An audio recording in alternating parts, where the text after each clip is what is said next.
Hello, and welcome to 5-Minute Math. Today we are looking at the fifth grade concept of solving data problems. This is 5.9C Readiness Practice, the intermediate version. If you are interested in exploring the 5.9C Readiness Practice for the proficient or advanced version, or the Readiness Practice resource along with any other standard, you can find those by using the link in the video description. So we have a dot plot here showing the number of apples each student picked from an orchard, and we've got dots on 2, 3, 4, and 5. So we've got a few questions. Let's go ahead and answer those here. And so let's zoom in.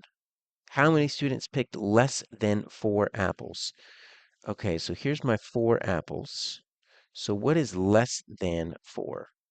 All right, so if I want to show something that is less than 4, well, it's going to be anything that is over here. Now, even though I've got a 0 and a 1, no one picked a 0, no one picked a 1. Because even though they're on the graph, there's no dots above them. So really what I'm doing is I'm just counting how many chose less than 4. We're looking at 2. We're looking at 3. So let's go ahead and just put a number up on top, just like we would if it was a bar graph. It's always good to put the total on the top. So 1, 2, 3, 4, 5. All right, so I've got 5 and I've got 3. And we'll go ahead and do that for my 4 and my 5 in case I need to access those numbers. And so we can say that 5 and 3 make 8, because so there were 8 students that picked less than 4. We didn't say less than or equal to 4, so we're not going to include 4, because 4 is not less than 4. So what fraction of the students picked an odd number of apples? Okay, so fractions have two numbers. They have a numerator and a denominator. So the numerator is how many students picked an odd number of apples. Okay, so I'm looking at my 3, and I'm looking at my 5. Those are my two odd numbers. No one picked a 1. So I've got a 5 and a 2, so that makes 7. Now, my denominator is always going to be your total. So in total, how many kids were there? Well, right, I've got 3, I've got 5, I've got 4, and I've got 2. What is that total? Well, that is going to be 8, 10, 14. So 7 out of 14. Now, we can simplify that. 7 out of 14 is correct, but that really is equal to 1/2. If you reduce or simplify by dividing numerator and denominator by 7, half the kids picked an odd number of apples. And then what is the difference between the least amount and the greatest amount? When we're ever looking at data like this, we want to find the difference between the least and the greatest. There's a special word for that. And we're going to spend more time talking about that in middle school, but it's actually called the range. The range is the difference between the least amount. So what is the least amount? Well, 2. What is the greatest amount? 5. Once again, 6, 1, and 0 are all on the graph, but there's no dots there, so we don't count them. We only count which ones have a dot. So the range is going to be 3. That's the difference between the least and the greatest, 3.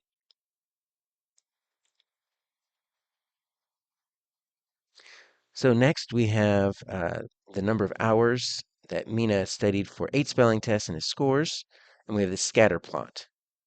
Now, on what fraction of the spelling test did Mina score a B or higher? So it's another fraction, which means we need a numerator and a denominator. Now, we need to know that this B, right, is an 80. So here's what I'm looking at. I'm really looking at, let me get a straight line for us here. Let's make it easy to see.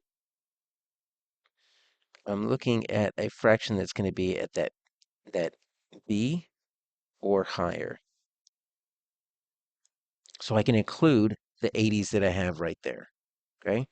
So let's see, how many do I have that are on that? 1, 2, 3, 4. Okay. So I can say 4 out of what's my total? Right? 1, 2, 3, 4, 5, 6, 7, 8. All right, so 4 out of 8. We also can simplify that. Divide by 4s, and you get 1/2. And it makes sense. Half the numbers are at B or higher. Half the numbers are below. So we can say 4/8 or 1/2. All right, so now we have a stem and leaf plot. Miss Thompson's class is reading all these. Always look for your key. So our stem is going to be the tens place. The leaf is going to be the ones place because 1 and then the line and then 5 makes 15. So think of it like place value. So how many students recorded their reading? Now, here's the interesting thing. We're only going to count the leaves because the stem doesn't count as a kid. The leaves are the ones that count by the kid. The stem just helps build the number. So this right here is a 1 because it's a 0, 1. So let's count how many we've got. 1, 2, 3, 4, 5, 6, 7, 8, 9, 10, 11. Now I'm going to stop right there because rather than counting all of it, stem and leaf plots, they have each number lined up vertically with each other. So since I counted 11 in the top row, that's as far as the bottom row goes. So that's another set of 11. So 11 and 11 make 22. And I've got that 1 that's extra right there. I've got 23. So there are 23 numbers on this, counting just the leaves, because the stem is just there to help build the number. That's my actual data set. And then what's the difference between the greatest and the least? Remember, this is the range.